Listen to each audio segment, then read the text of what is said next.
AITA for exposing my CEO wife's affair with her 27-year-old protégé during a critical merger announcement, destroying both the deal and her career, even though I later discovered the protégé was actually planted by a rival company to spy on me and steal my technology, and my wife may have been trying to protect me the whole time.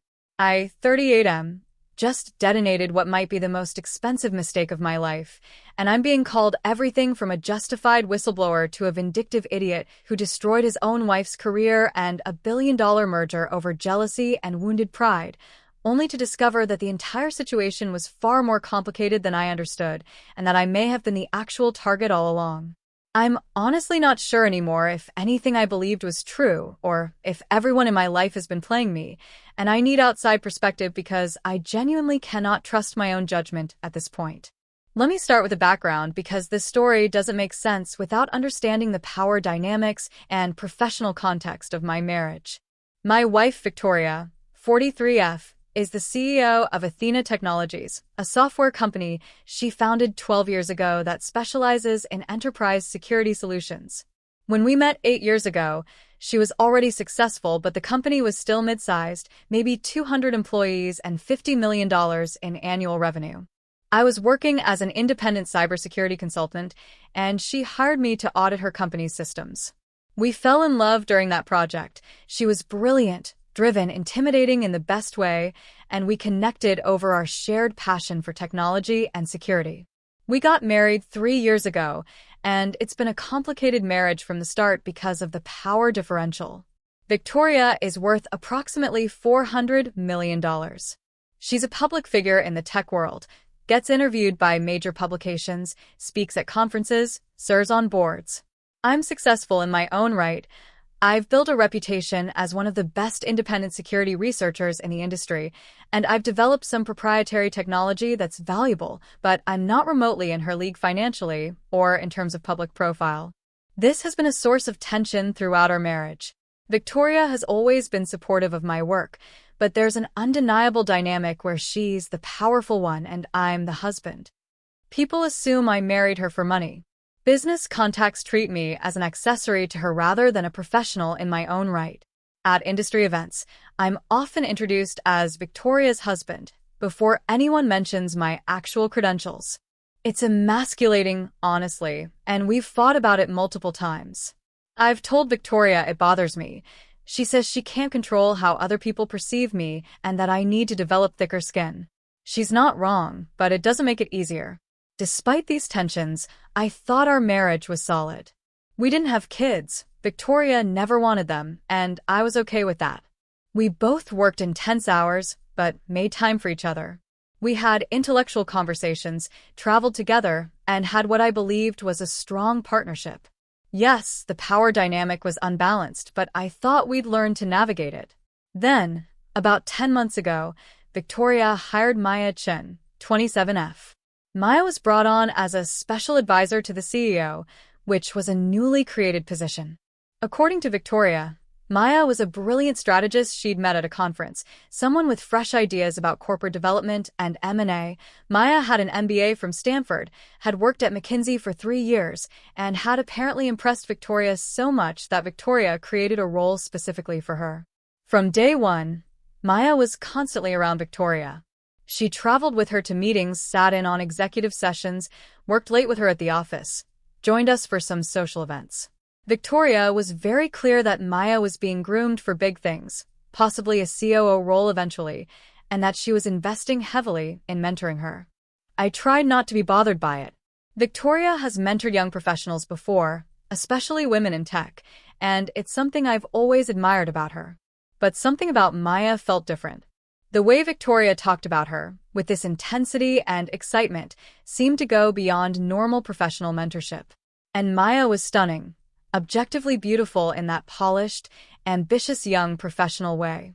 She was charming, smart, funny, and she paid a lot of attention to me too whenever we interacted, asking about my work, seeming genuinely interested, which I appreciated because most of Victoria's colleagues barely acknowledged my existence. About 6 months ago, Victoria's company entered serious discussions about a merger with Titan Corp, a much larger tech conglomerate. This was huge. The merger would value Athena at $1.2 billion. Victoria would become president of Titan's security division with a seat on their board, and it would essentially cement her legacy as a tech industry titan. The deal was complicated and required absolute discretion. Victoria was working insane hours, constantly in negotiations, and Maya was right there with her through all of it, often working until midnight or later at the office or taking calls at all hours. I started noticing things that bothered me. Text messages at 11 p.m., 1 a.m., messages that made Victoria smile in a way that seemed too intimate. Weekend strategy sessions, where Victoria and Maya would disappear into Victoria's home office for hours. Business trips where Maya accompanied Victoria, and they'd be gone for 3 or 4 days. Victoria became more distant from me, physically and emotionally. We stopped having sex regularly, which had never been an issue before. When I tried to initiate intimacy, she'd say she was exhausted from work, which was understandable given the merger stress, but it was happening every time. She started working late more nights, sometimes not coming home until after I was asleep. When I expressed feeling neglected, Victoria got defensive. She said this merger was the most important thing in her professional life, that I needed to be supportive instead of needy, and that she'd expected me of all people to understand the demands of a major business deal. She made me feel like I was being unreasonable for wanting time with my own wife. But my gut kept telling me something was wrong. The way Victoria looked at Maya, the inside jokes they shared, the physical proximity, hands on shoulders, sitting close, the kind of casual touching that seemed to cross professional boundaries. At a company dinner about 4 months ago, I watched Victoria lean in and whisper something to Maya, and Maya laughed and touched Victoria's arm, and the intimacy of the moment was unmistakable. I started paying closer attention. I noticed Victoria had started dressing differently on days she knew she'd see Maya, more carefully styled, wearing outfits I knew were her favorites. She'd come home smelling like perfume that wasn't hers. She password-protected her laptop, which she'd never done before. She started taking calls in other rooms and closing doors. All the classic signs of an affair, but I kept telling myself I was being paranoid, that this was just an intense professional relationship during a stressful time, that Victoria wouldn't do this to me, especially not with someone young enough to be viewed as a protégé. Then, about 2 months ago, I found proof. Victoria left her iPad at home when she went to the office, and a message notification popped up from Maya. I know I shouldn't have looked, it was a violation of privacy, but I couldn't help myself. I opened the messages. What I found made me physically ill. Months of intimate messages. Can't wait to see you tonight. Last night was incredible. I love you. Discussions about their relationship, about how complicated it was, about how they needed to be careful until after the merger. References to hotel rooms, to stolen moments, to a future together. There were even some messages about me. Maya saying something like, "Does he suspect anything?" And Victoria responding, "No, he's too focused on his own work to notice. He trusts me completely." That last part destroyed me. Not only was Victoria having an affair, but she was discussing me with her lover, apparently confident that I was too oblivious or too trusting to catch on. I took screenshots of everything. I didn't confront Victoria immediately. I was too shocked and hurt, and part of me still couldn't believe it was real. I spent a week in this horrible limbo, pretending everything was normal while dying inside, looking at my wife and seeing a stranger. I kept thinking about all the times Victoria had come home late, all the business trips, all the moments she'd chosen Maya over me, and I felt like such a fool. Then I learned that the merger announcement was scheduled for 2 weeks out. There was going to be a big press conference with both companies' leadership, industry press, investors, the works. Victoria had been preparing for weeks.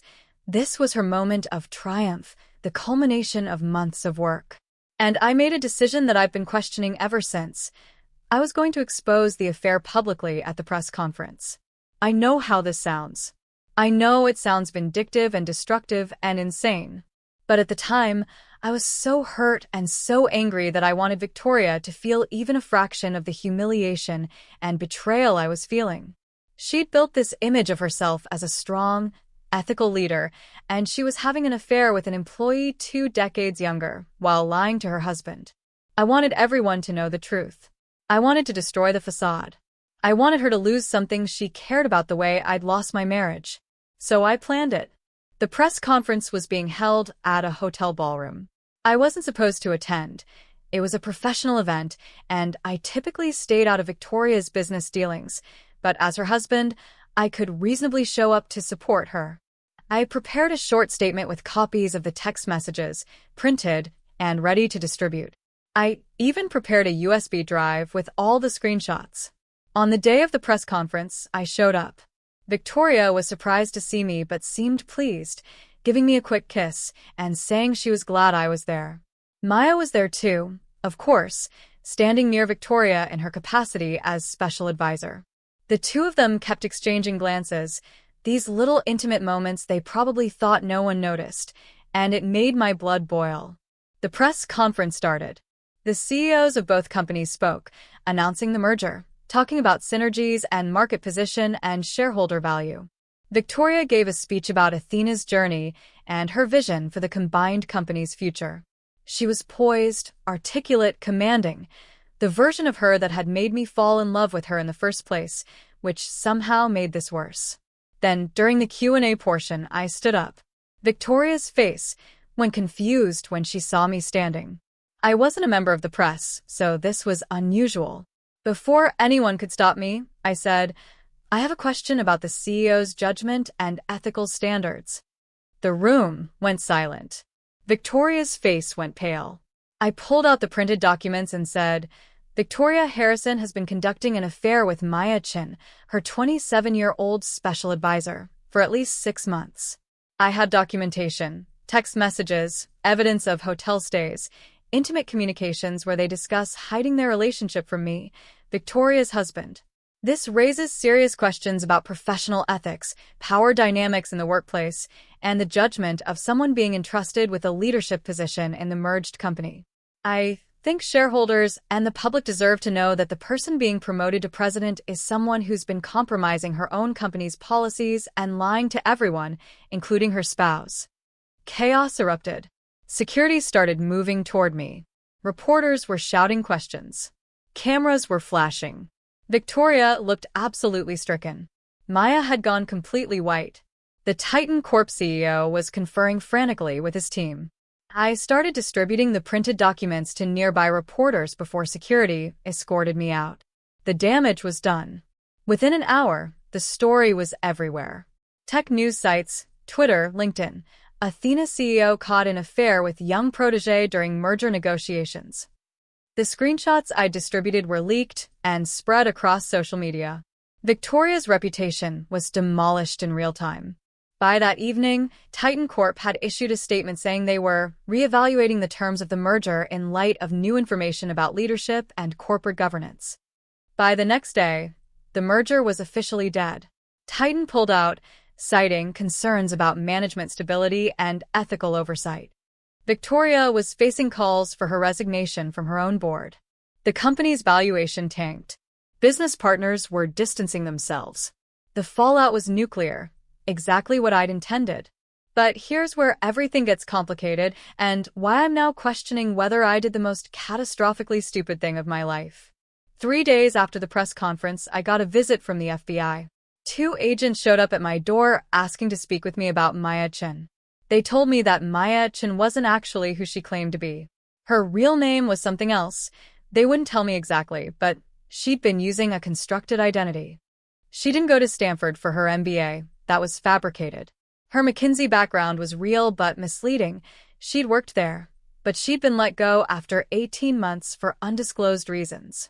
And most shockingly, Maya had been hired by Titan Corp months before she ever approached Victoria. Maya was a corporate spy. According to the FBI, Titan had identified me, not Victoria, as a valuable asset.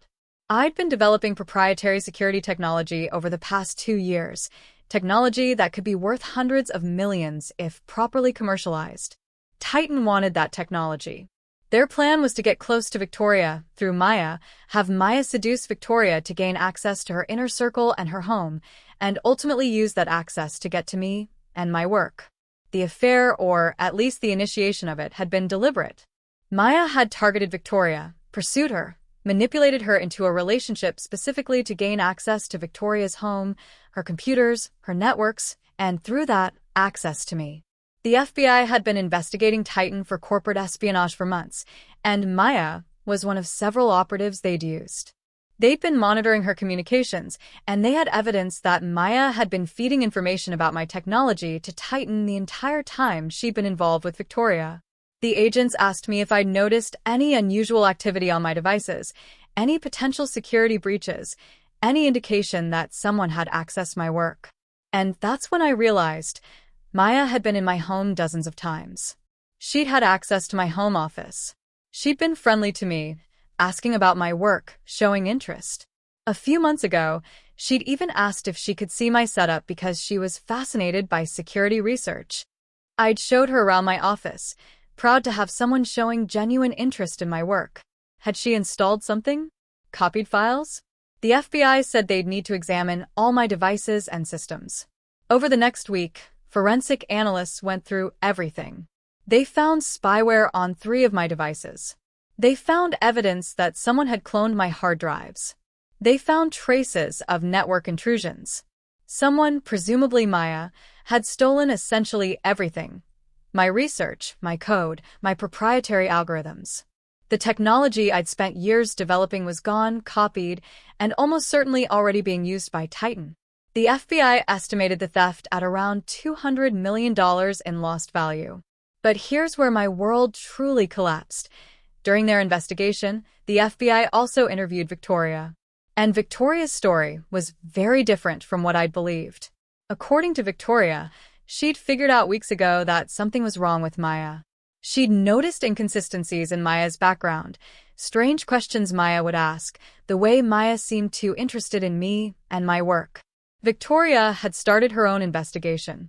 She'd hired a private security firm to look into Maya's background, and they'd uncovered the fake credentials. Victoria had been planning to confront Maya and report her to authorities, but she needed to gather more evidence first.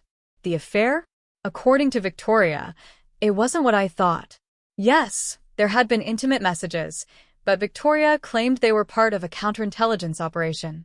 Victoria had realized Maya was trying to get close to her, so she'd played along, pretending to reciprocate Maya's advances to keep her close and figure out what Maya's real agenda was. The hotel stays, the late nights, the intimate messages. Victoria said she was trying to win Maya's trust to discover who she was working for and what she wanted. Victoria claimed she'd been planning to expose Maya after the merger closed, and that she hadn't told me because she was trying to protect me and didn't want me to worry or accidentally tip Maya off. The FBI agents said Victoria's story was consistent with the evidence they'd found. Victoria had indeed hired a private security firm 3 weeks before the press conference. There were communications between Victoria and the firm about investigating Maya. Victoria had apparently been feeding the FBI information for the past 2 weeks before my public exposure. Victoria wasn't having an affair, or at least, not in the way I'd thought. She'd been conducting a counterintelligence operation against a corporate spy, and I destroyed it, and her career, because I'd assumed she was cheating on me. When I finally spoke to Victoria after all this came out, she was beyond devastated. She said, "I was trying to protect you. I knew Maya was after your technology, and I was trying to catch her in the act and expose whoever she was working for before they could steal everything. I couldn't tell you because you're not good at hiding your emotions, and if Maya had sensed that we were onto her, she would have disappeared and we'd never have proof. I was handling it, and then you stood up at that press conference and destroyed everything. The merger, my reputation, the investigation, any chance of catching the people behind this, because you couldn't trust me, because you assumed the worst about me." I tried to explain that the messages looked damning, that any reasonable person would have interpreted them as an affair. Victoria said, "A reasonable person would have come to their spouse and asked for an explanation before blowing up their life. You didn't even give me a chance to tell you what was really happening. You went straight to public humiliation." But here's where it gets even more complicated. The FBI investigation has revealed that some of those intimate messages might have been real. While Victoria was initially playing along with Maya to investigate her, there's evidence that Victoria actually did develop feelings for Maya at some point, even knowing Maya was probably a spy. Some of the later messages, the ones from about 6 weeks before the press conference, seemed to show genuine emotional attachment from Victoria's side. The FBI found Victoria's personal journal entries. She apparently journals for stress relief, where she wrote about being confused about her feelings for Maya, about knowing Maya was dangerous but feeling drawn to her anyway, about the thrill of the danger and the intensity of the situation. So, what's the truth? Was Victoria purely conducting a counterintelligence operation? Or did she start out investigating Maya but then actually fall for her despite knowing she was a spy? Was she trying to protect me and my work? Or was she having an affair that she's now spinning as a professional investigation to save face? The FBI can't tell me definitively because human emotions aren't their jurisdiction. They care about the espionage, not the relationship dynamics. Victoria insists she never physically cheated on me, that all the hotel stays and late nights were about gathering information, not about sex or romance. But she's also admitted, when pushed, that she felt something for Maya that went beyond professional interest, even if she never acted on it physically. She says the situation was complex, that she was dealing with a sophisticated manipulator and trying to protect me while also being drawn into something she didn't fully understand herself. Meanwhile, Maya was arrested. She's facing federal charges for corporate espionage. Titan Corp is under investigation, their stock has plummeted, and their CEO has resigned. The merger with Athena is permanently dead, and Athena itself is in crisis.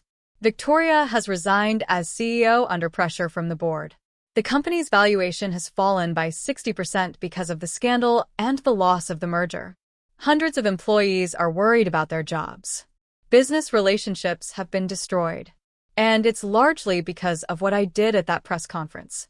From Victoria's perspective, and from the perspective of many people in our lives, I'm the villain here. Her brother called me and said I destroyed my wife's career and reputation because I was too insecure and jealous to trust her or communicate like an adult.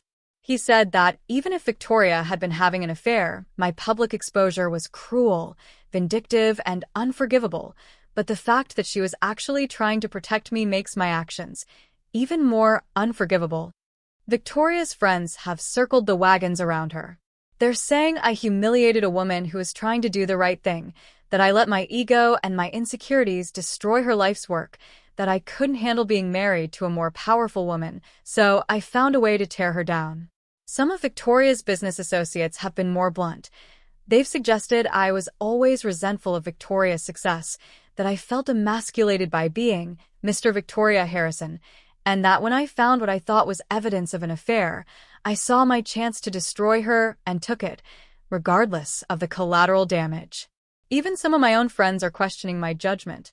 They say that yes, the messages looked bad, but that I should have confronted Victoria privately before going nuclear in public. They say my response was wildly disproportionate and that I've damaged my own reputation in the process. I'm now known in the tech industry as the guy who destroyed his wife's career out of jealousy, and several of my consulting clients have quietly terminated their contracts with me because they don't want to be associated with the scandal. The only people who are fully supportive are a few friends who say that the messages were damning enough that my interpretation was reasonable, and that if Victoria really was conducting a counterintelligence operation, she should have found a way to tell me instead of letting me believe she was cheating. But even they admit I probably should have confronted her privately before going public. But here's my defense, such as it is. The messages I saw were intimate and explicitly romantic. I love you. Last night was incredible. Discussions about hotel rooms. References to hiding the relationship from me. If Victoria was pretending to be in a relationship with Maya as part of an investigation, she was so convincing in those messages that her own husband, who knows her better than anyone, couldn't tell it was fake. Is that my fault for not trusting her? Or is it her fault for being so thorough at her deception that even I was fooled? And if Victoria really was trying to protect me and my work, why couldn't she have told me? Yes, I'm not great at hiding my emotions, but I'm not a complete idiot. She could have said, I think Maya is corporate espionage. I'm investigating.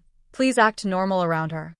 Instead, she let me believe she was having an affair for months while I suffered in silence, And only after I exposed everything publicly did she reveal that there was supposedly more to the story. Also, the FBI has confirmed that Victoria did develop real feelings for Maya, even if she didn't act on them physically. So, wasn't there some element of emotional affair happening, regardless of the investigative cover story? If Victoria was feeling drawn to Maya and writing in her journal about being confused by her feelings, that's not purely a professional investigation. That's emotional infidelity at minimum. Victoria says I'm being unreasonable, that you can't control feelings, only actions, and that what matters is she didn't physically cheat and she was ultimately trying to protect me. But I feel like I was betrayed emotionally even if not physically, and I feel like she prioritized catching a corporate spy over communicating with her husband, and that's its own kind of betrayal. From a legal perspective, I'm potentially in trouble too. Titan Corp is threatening to sue me for tortious interference with the merger. Victoria is considering divorce, and given that we live in a community property state and she came into the marriage with significantly more assets, the divorce could be financially devastating for her if she's vindictive, though my lawyer says my public exposure of her might count against me. The FBI has suggested I might face charges related to how I obtained the messages from Victoria's iPad. Apparently, I violated federal computer access laws by accessing her device without permission, even though I'm her husband. My career is damaged, my reputation is destroyed, my marriage is over, and the technology one spent years developing was stolen by the very person I was jealous of. The merger that would have made Victoria's career is dead. The company she built is struggling. Hundreds of people's jobs are at risk. And I did all of this because I saw messages that made me think my wife was cheating, and I decided to retaliate publicly instead of talking to her first. So here's what I'm left with. Did I expose a corporate spy and protect people from Titan's predatory business practices? Technically, though the FBI was already investigating and would have caught Maya eventually anyway. Did I reveal that Victoria was willing to deceive me, even if for supposedly good reasons? Yes. Did I destroy my wife's career, my marriage, and my own reputation in the process? Also, yes. Was I justified in my interpretation of those messages as evidence of an affair? Many people say yes, they were damning. Should I have confronted Victoria privately before going public? Almost everyone says yes.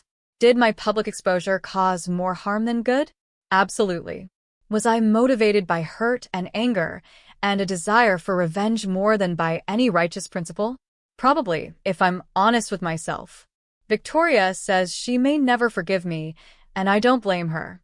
Even if she was emotionally involved with Maya to some degree, even if she made mistakes in how she handled the situation, my response was so disproportionate and so destructive that I've become the bigger villain in this story. But I also can't forget the feeling of reading those messages and believing my wife was cheating on me, discussing me with her lover, confident I'd never find out.